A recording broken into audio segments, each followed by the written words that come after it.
Over on Netflix, arriving on Wednesday the 3rd of July, we have a new 3-part documentary series called The Man with 1,000 Kids.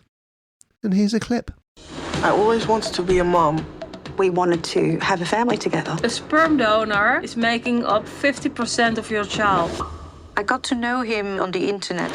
He had curly hair. We really hope that our kids have his hair. We were totally sold. I'm ready to have beautiful babies. 9 months later, I had a baby boy. But that wonderment was totally ripped from us. So not so long ago, I watched a documentary, I think it was on Sky and Now TV, called The Baby Daddy, about this American sperm donor who kind of working independently, really, as kind of freelance.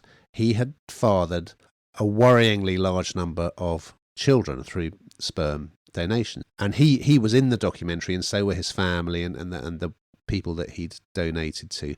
I thought, oh, it must be another series about the same guy. No, it isn't. It's about this Dutch character called Jonathan Meyer, who he kind of looks sort of like a strapping great Viking type. He's got long, curly, blonde hair. And anyway, yeah, he was sort of advertising privately as a sperm donor. Now, he doesn't appear in this, interestingly, but there's a lot of testimony from women who used him as a sperm donor. There is regulation around donating sperm because, for starters, you've got to have kind of screening, physical and mental health screening. But also it has to be restricted because you can't have one donor creating too many kids. Well, anyway, this all comes out in the series. The women who are recalling, meeting him or seeing he makes all these videos on YouTube of his travels around the world and his thoughts about anything from like eating raw meats to all sorts of weird things. Anyway, so they meet him and he says, oh yeah, I'm only going to father like a maximum of 5 kids through being a sperm donor.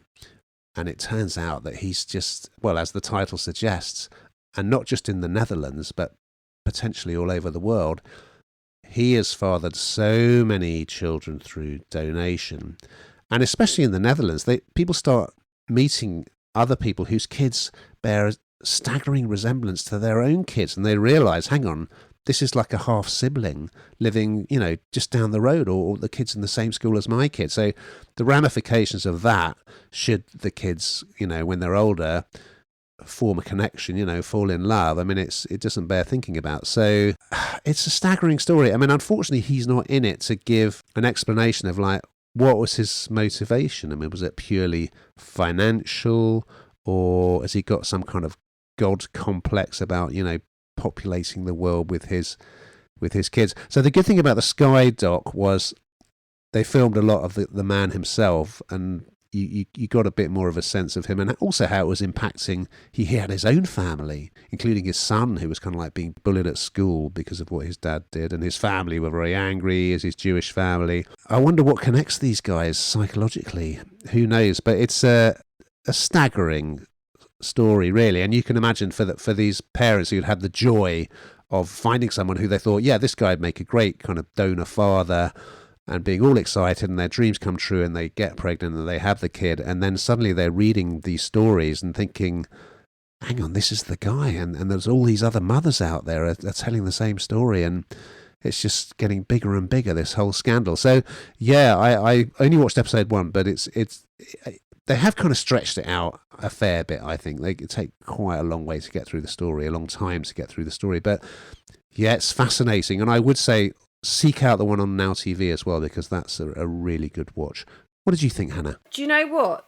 It's so awful. I mean, it was absolutely fascinating. And like you say, the idea that children start to look like each other, because that's what happens when there are so many children out there that he's fathered. Like you say, does he think he's just a godlike type creature, or does he think, is there some sort of sinister, undercurrent here? I mean, I don't know the answer to that, but the backdrop of having somebody fathering so many children is a massive worry for the population, and for genetics and everything else that goes with that. And it's just absolutely fascinating, but also for these women who we're desperate to be mums, him playing on that sort of emotional vulnerability, if you like.